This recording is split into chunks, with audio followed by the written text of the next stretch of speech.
All right, everyone, welcome. If you can't tell, we're doing a different type of video this time.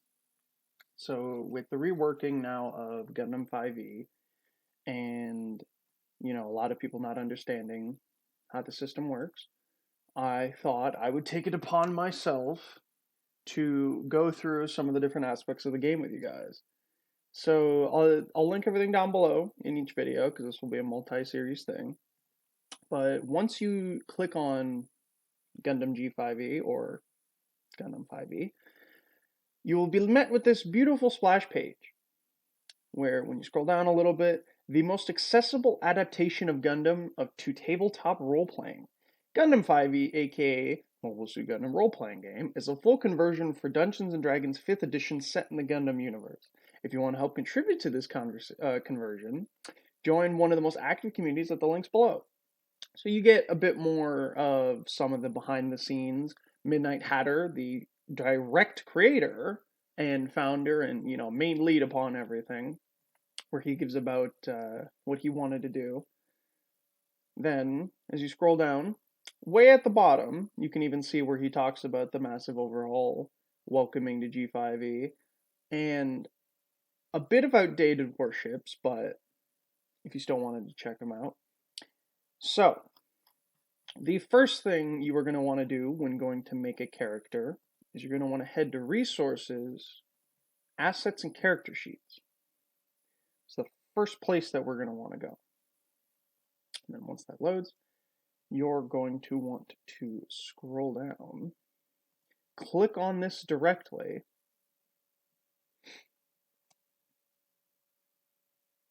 let it give it a minute to load.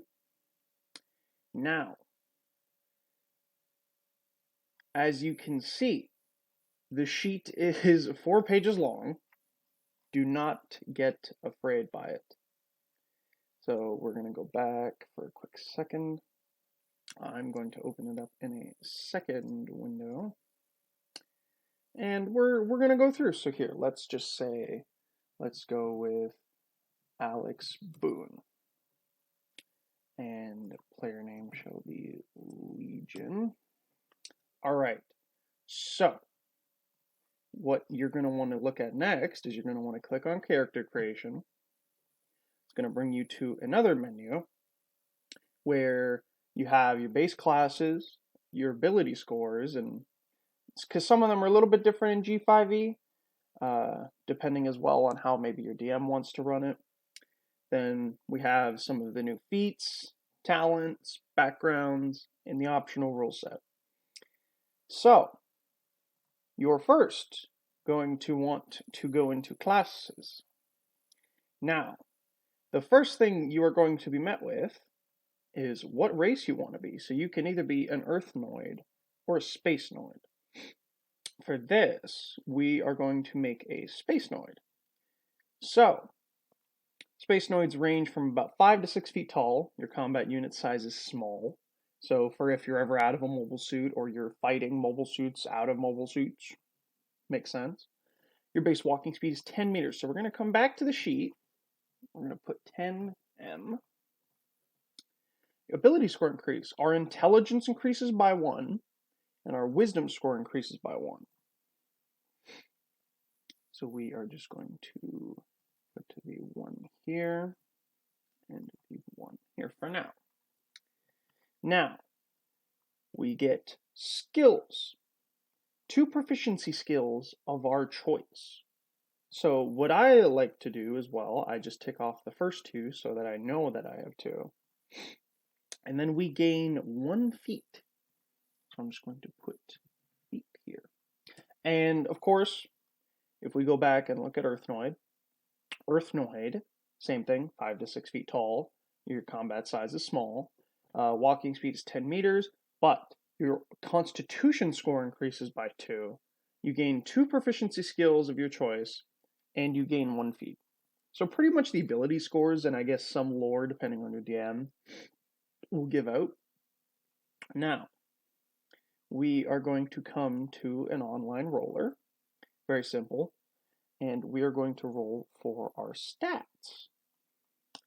Okay, So let's go for a charisma build, because if anyone has ever seen me anywhere, they know that I like to play infiltrators, and I like to talk my way out of things.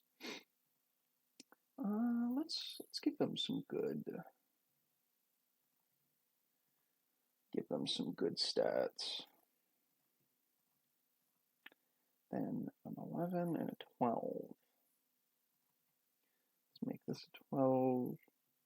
Bring it up to another 1. 12 con. And heck it. We'll put the 10. I don't know why I deleted that. Alright, so now because of our increases, the score now increases. Actually, no, wait, not using. Alright. So now we have the choices between Cyber New Type, Executant, Fighter, Infiltrator, New Types, Scouts, Sentinels, and Engineers. So for this video, we are going to be creating a first, let's go to 3rd level Infiltrator. So when you get here, it gives you a little bit about them. Essentially, this is like your rogue, where, as you can see, you get sneak attack dice, which is very, very fun. So let us go down. So we get 1d8 per level. Where is my hit dice? 1d8. So we would put 3d8 total and 3d8 current. Then for our health, we will get 8 plus our con modifier. So that currently is a 9. But once you begin to level up past 1st level, it's going to be the con modifier. So we on foot only have 11 hit points. Now some people may think that that number is not fair. What you need to keep in mind is that you're going to probably be in a mobile suit most of the time. Like if you're not in a mobile suit or you're on foot, you're not going to be in a very advantageous position. Because you may be able to reach some places that a mobile suit can't, but your health is not going to be anywhere near them. And then proficiencies, I like to just grab these, and then we would go down to proficiency.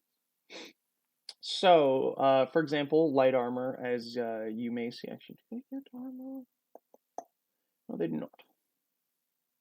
So, armor works a little bit differently in Gundam 5e. 9 times out of 10, you'll think that it benefits you and yet hinders you. For some things in Gundam 5e, they're not exactly stat changers as much. Sometimes they just allow you to do things, like a slicing kit. That just allows you to hack into a computer or bust into a computer or open up a terminal, open up a door, right? Stuff like that. Because I know that pilot suits would not give you as much evasion as normal. Or it would give you a weird amount from what I can remember. And that's just because it's very bulky. It's not meant to be armor or dodgeable. So our saving throws are dexterity and charisma. And we get to choose an additional 3 from acrobatics, athletics, computer use, deception, insight, intimidation, investigation, perception, persuasion, sleight of hand, and stealth. So, what I like to do, because I like to sneak in, I like to choose computer use, deception, and persuasion. Because you will see in a minute, you don't per se need stealth because infiltrators as a bonus action can do it. So I tend to not worry too much about that in my games, but you do you if you want. And then our additional 2, let's just put sleight of hand and let's just say investigation. So actually, we can go through all of this. I'll do it all in the one video. And then I will do stats closer to the end because if I'm going to go to the end, that's an additional +6 to everything, and a few different other things. So now equipment. So we can either take a handgun with 14 rounds, an advanced melee weapon, or 2 basic melee weapons. Personally, I always go with handgun with 14 rounds in it, which I will throw into equipment. Now, we get a common mobile suit with a value of 100k or below as a starter. Now, your DM may change it, they may give you a mobile suit, but we're going to go to mobile suits in the inventory section. Let it load for a minute. And here, it may be a little bit to take in, but we're going to go through it. So let's look for the Zaku 2, because if I'm correct, they are underneath. Yes. Yep, 100,000. Okay, so let's go with the MS-06C Zaku 2. And then you're going to want to scroll down. Sorry, I went a little bit too down. So the second sheet here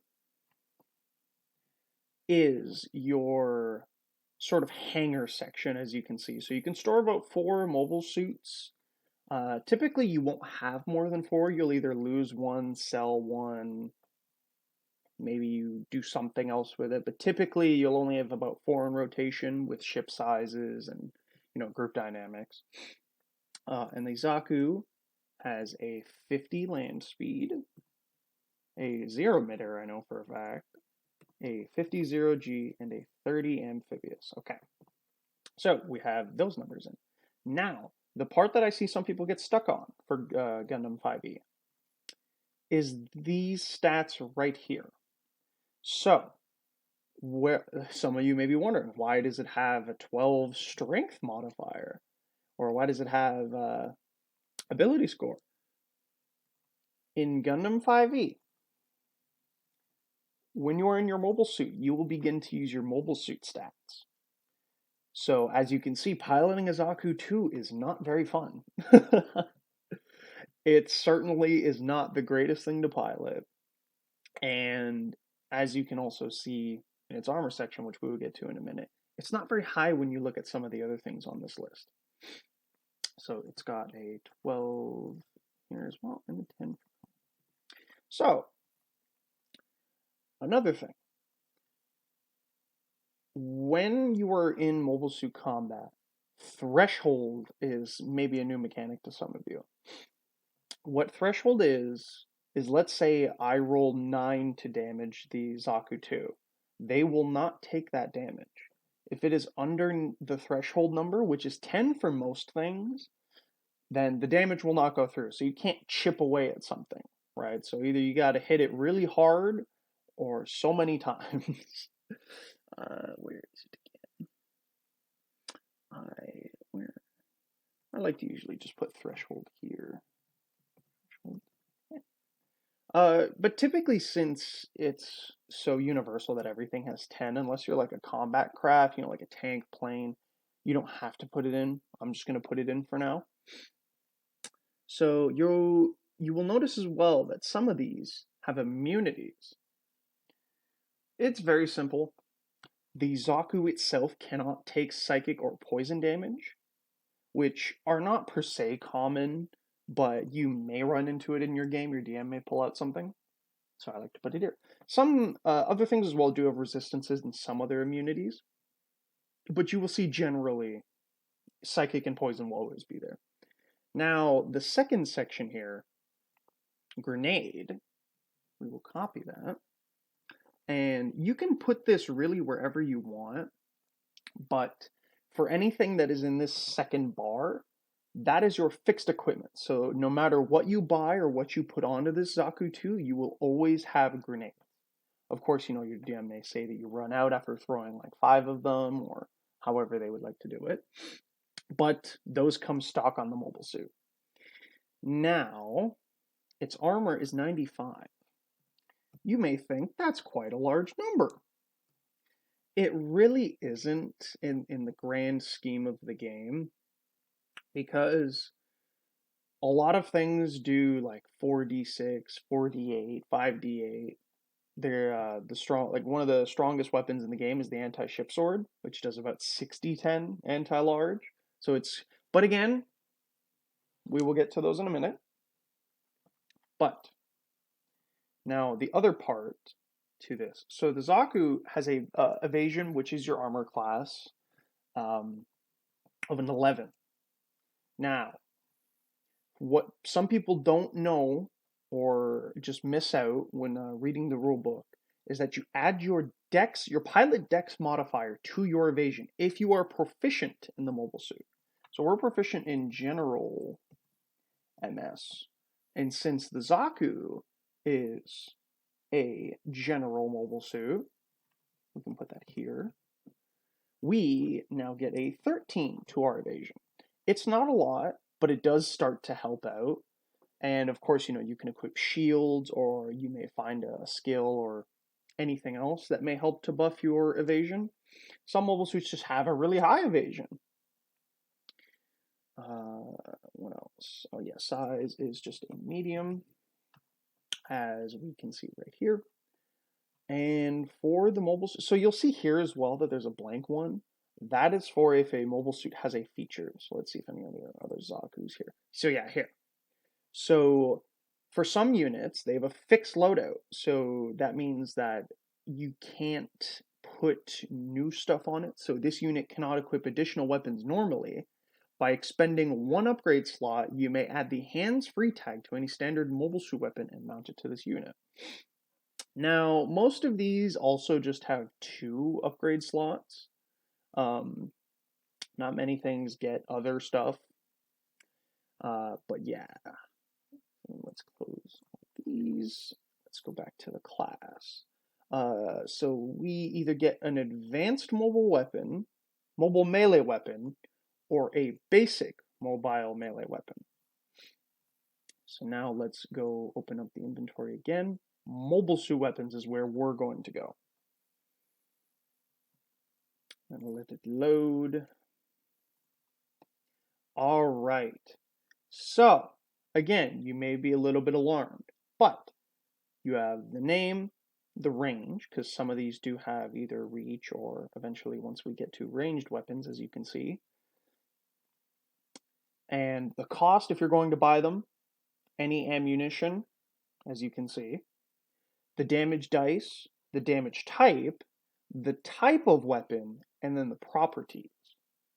So for this, let's just say, so let's take an advanced mobile melee weapon. So if you want to go up here, you can type advanced melee, and then we will get all the advanced melees.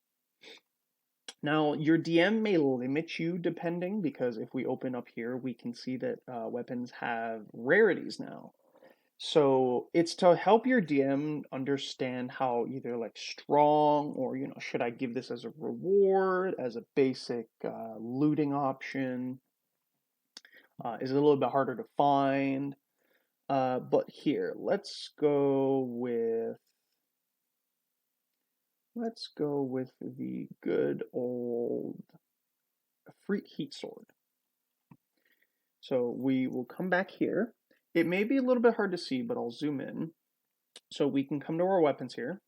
We can put the Efreet Heat Sword. Now, it won't fit in the whole box. You could just put the Efreet Sword, which would be the exact same thing. Your DM will probably know what it means. And we come here. It is a melee. Now, the attack is a +1, even though we have a higher normal stat. Again, that is because we are going to be using our mobile suit's stats when we are in the mobile suit. And the damage is 4d10 slashing. And it does have a property of being versatile, which I will go back up here to show you. Properties, versatile.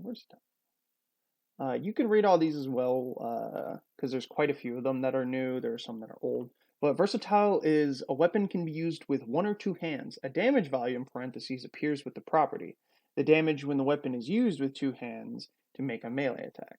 Now this just means that it goes up. So if you've ever played normal D&D and you have a versatile war axe, your damage is going to go up. Wrong one.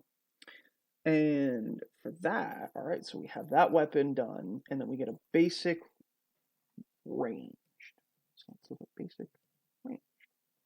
What I like to do is, because infiltrators don't get many attacks, what I like to do is to try and go for a dual wielding build. So here, let's take a look. Let's go with a 90mm machine gun, just for simplicity's sake. A 90mm machine gun. Again, it's not going to fit the whole way, but you will know what it is. And especially if you play in a game like Roll20, you'll know. And it has a range of 80 to 240. Now, when you're playing G5E, I put 90, I'm blind. When you're playing G5E, all of the movement is done in tens. So this essentially means that you have eight squares to shoot with your 90mm, and it won't incur any disadvantages. But if you go to like 90 to 240 in range, then that's when you will have to start shooting at disadvantage.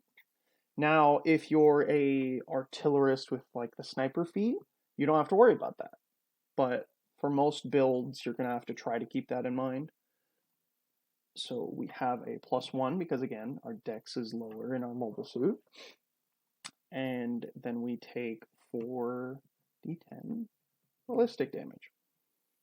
And you will see here it has ammunition and burst fire. So we're going to put 35 out of 35 ammo and burst fire.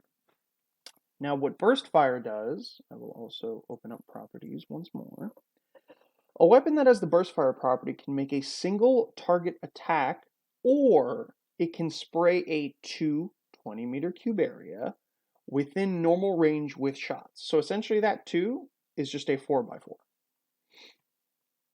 Each target in the area must succeed on a DC 15 dexterity saving throw or take the weapon's normal damage. This action uses 10 pieces of ammunition. So we could do that for about 3 rounds, and you may have a higher chance of hitting them than normal. And again, it is a 2x2 square, so you're hitting about 4 squares, and anything in there has to make the dexterity saving throw. So usually burst fire weapons are maybe on the little bit weaker side, or a lot easier to come by than beam weapons, but they do have the burst fire, which helps them to try and keep up.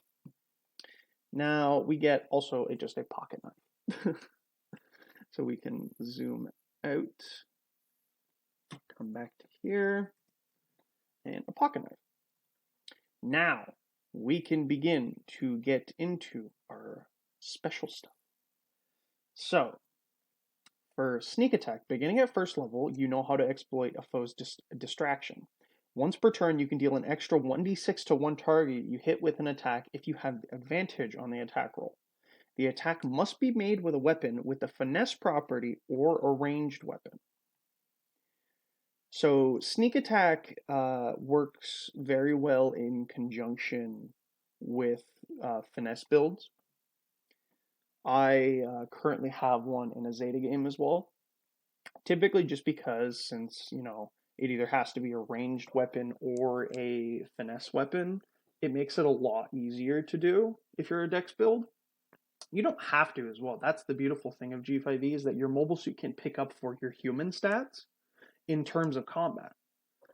So then if we also look here, you don't need advantage on the attack roll if another enemy of the target, so if an ally is within 1/10 meters of it, which is 1 square away, melee range, that enemy is incapacitated, and you don't have disadvantage on the attack roll.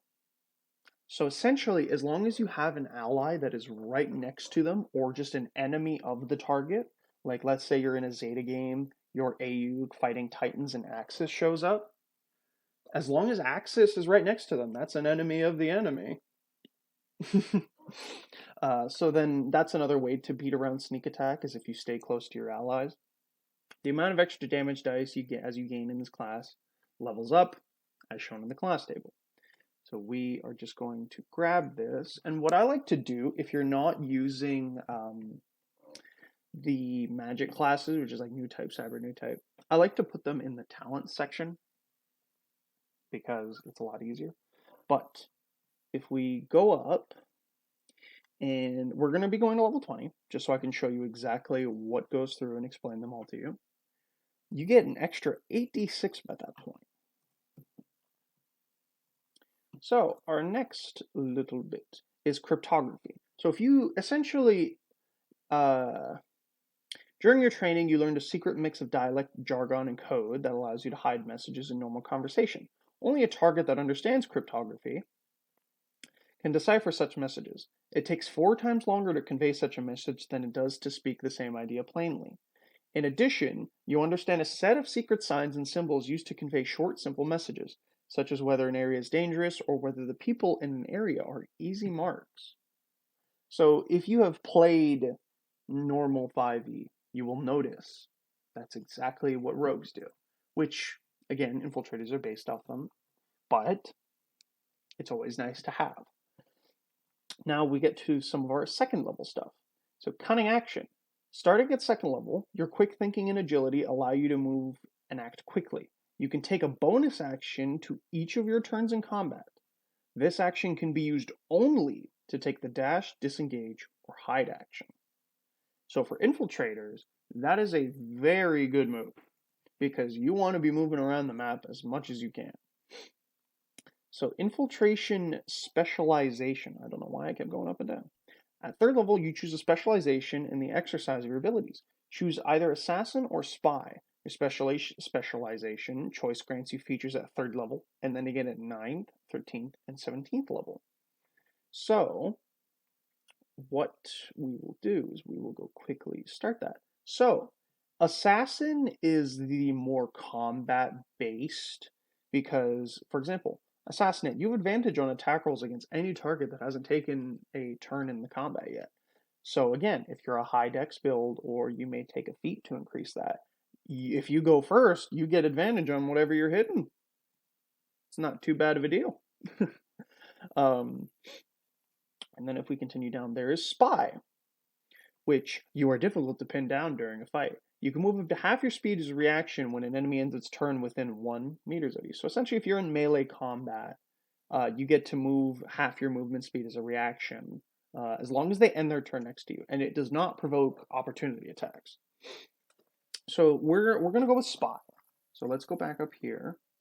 We can choose our class and level, which is Infiltrator Spy 20. And I forgot to put this earlier, Space Noid. Then we're going to come back down. We're going to go to our level 3 talents. Actually, I put them in a different area. So Skirmisher, which we just talked about a little bit earlier, I like to put my other stuff into features and traits. It's just typically what I do. And you also get Survivalist, which is when you choose this archetype at third level, you gain proficiency in the nature and survival skills if you don't already have it. The proficiency bonus is doubled for any ability check you can make that uses either of these proficiencies. So we are going to go to survival and nature. So that's another thing I do like about Spy, is that it gives you some extra stuff on top of giving you some good stuff.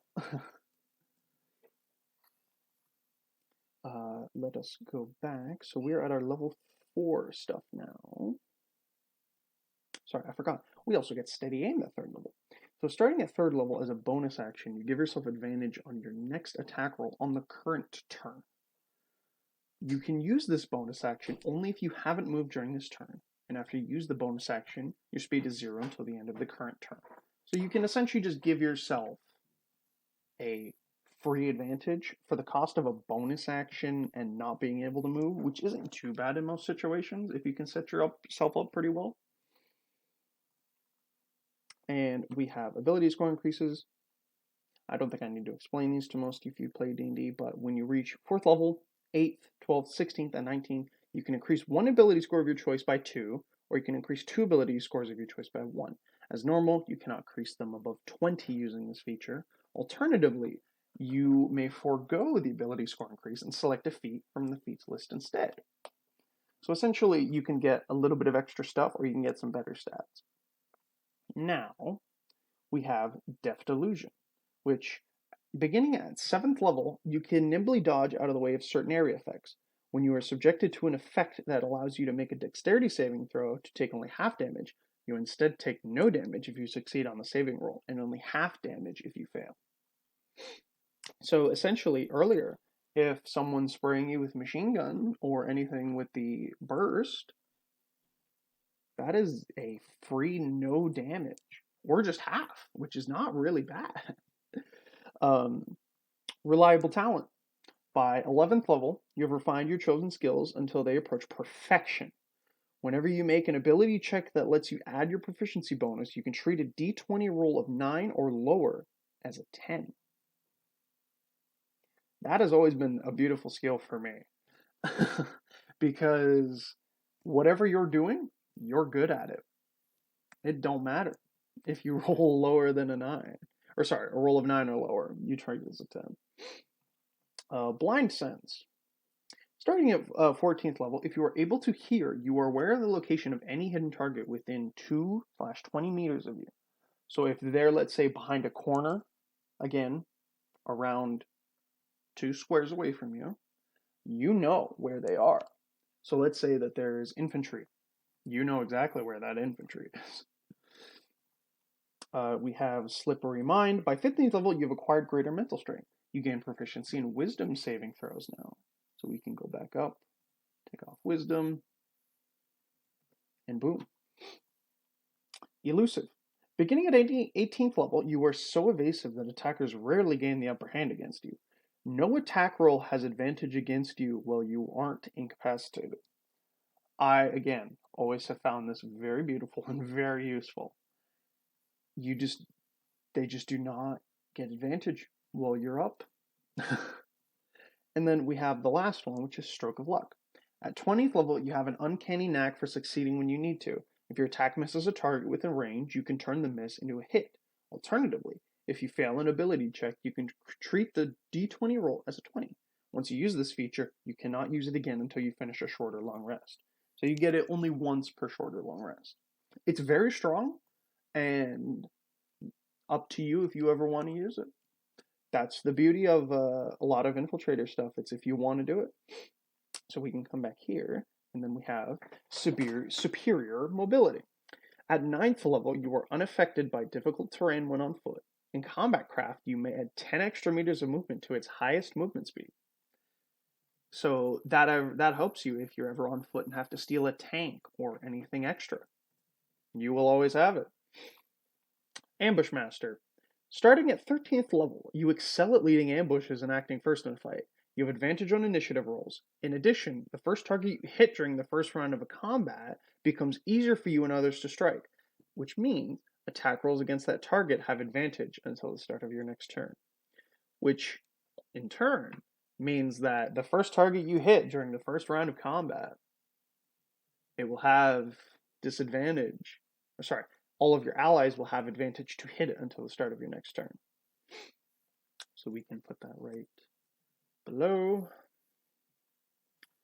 And Sudden Strike. Starting at 17th level, you can strike with deadly speed. If you take the attack action on your turn, you can make one additional attack as a bonus action. This attack can benefit from your sneak attack even if you have already used it this turn. But you can't use your sneak attack against the same target more than once in a turn. So it may seem a little bit confusing, but if you take your attack action, you can make one additional attack as a bonus action. And let's say that first attack had used sneak attack damage, which is your extra d6s. Then this bonus action, if it hits, also gains the same benefits from your sneak attack damage. But you can't use your sneak attack against the same target more than once. So you would have to hit 2 different targets. That's only in a turn though, so it's not too big of a deal. It does help you to spread your damage out a little bit better. But with that done, for that section, we can now put in our proficiency bonus. So we are level 6. We will put plus 6. And we will go to strength, which is just a +2. Dexterity is a +8. Constitution is a 1. Intelligence is a 1. Wisdom is a 6. And charisma is a +9. I'm sorry, I mean. And then we go to athletics. Athletics is 2. Acrobatics is 2. Sleight of hand is 8. Stealth is 2. Computer use intelligence is a 6. Investigation of an intelligence 6. Nature 6. I'm just doing all the big ones so that we can get them out of the way. That is wrong. These are 7s. My apologies. Those are 7, 7, 7, and we now get to wisdom, which is 0 drive, 0 insight, 0 medicine, 0 perception. Now we get to survival, which is also that, but now that becomes a 6, a 9, 3, 9, 3. And I forgot to put these 2, which is just a 1 and a 1. Okay. So our initiative also, I forgot to do this a little bit earlier, is our dex score. So you would roll a d20 plus 2, since that is an initiative roll at the start of combat, or if your DM needs it for anything else. So we are now going to open the backgrounds. Let it load, let it load. And we now have some of the beautiful, beautiful backgrounds. Now, for infiltrators, what I have found most useful is bureaucrats. In wartime, even in the lowest level government official from the audit bureau can make a difference. Using their connections in government to leverage change, bureaucrats are an unappreciated contributor to any group. So as we pick this, we are going to put bureaucrat into our background. We also gain proficiency on deception, which we already have, and performance, which now becomes a 9. Now, our bonus features grease the wheels. So once per long rest, you may roll on the requisition table below to use your connections to acquire valuable goods and services. So if you roll a 1 to 8, you can either get 1 mobile suit repair patch, or you can get a first aid kit, which helps to heal people, not mobile suits. If you get a 9 to 14, you can choose a weapon up to 12k Gila. Gila is the currency in the game. Just want to double check that. 15 to 17 is you get 5 mobile suit repairs or 5 first aid kits. 18 to 19 is a resupply. So if you're in a situation that you may not be able to get a resupply, your mobile suits and your weapons are repaired and reloaded. And if you roll the glorious 20, you can get a free single mobile suit or vehicle up to 200k Gila, which is very, very beautiful. So we will now click here. We will go down, down, down, down, down, down, down, down. Open it up by 2.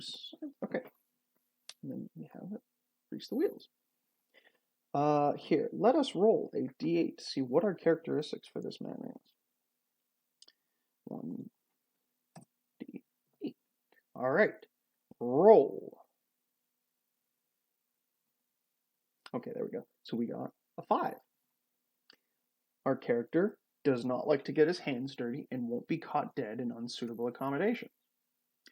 That is his personality trait. You don't have to follow these, but if you want some help to guide yourself making a character, you can always do these. It's completely up to you and your DM. Some of them like to use them, some of them don't. We got a 3.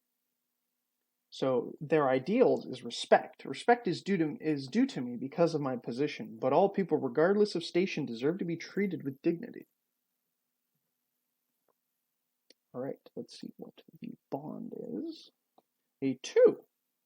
Someone saved my life on the battlefield. To this day, I will never leave a friend behind. So that goes into the last one. And their flaw. Another 3. I too often hear veiled insults and threats in every word addressed to me, and I'm quick to anger. So we have an angry boy. Also, evasion. If you're not wearing any armor, it is 10 plus your dex. So then, for us, it is a 12. Because if we go here, equipment, I will quickly show this off before we end the video. Because that currently is all. Now, you can go to the last sheet, and if you want to put their age, their hair color, their eye color, their height, their weight, if you have a PDF reader, editor, you can put in what the mobile suit you have looks like. If you want to put any notes down, we have a notes section, mobile weapon notes, which is your mobile suit if you want to keep track of anything, or maybe you have a specific thing on your Zaku 2 that isn't on your Zaku 1. Character notes, and 2 slots for character art if you have, of course, the pilot and their pilot suits. So if we go here, type in armor. Actually, I don't know the armor here. Here we are. So, as you can see, some of these do not provide such good evasion. So when it comes to unarmored combat, it is 10. It is 10 plus your dex modifier. But if you're wearing any specialized equipment like, let's see, a normal suit, you only get 6 evasion, which again, as I said earlier, is fine because a normal suit is only meant to protect you from the vacuums of space. They're not evasive, and you're in space if you're using one. So don't freak out. You more than likely won't be in a normal suit for a lot of combat or anything like that. And that is it. So also, if you want to put your personnel weapons and other things, some talents, we can come here. So weapon proficiencies, I forgot to put in. There we go, small arms and bladed weapons. Okay. And other than grabbing our feet and doing some ability score increases, that is pretty much it. Like, that is the basics on how to build an infiltrator. I hope you guys enjoyed it. I will be trying to do one for every class, and then eventually go over the rules of G5E, because some people may not understand them. They may have some questions. If you do have any questions, you can join the Discord. I will link it down below. And you can just ask away. Go ahead. It's there for us to help you. And until then, I will see you all until then. Have a good one.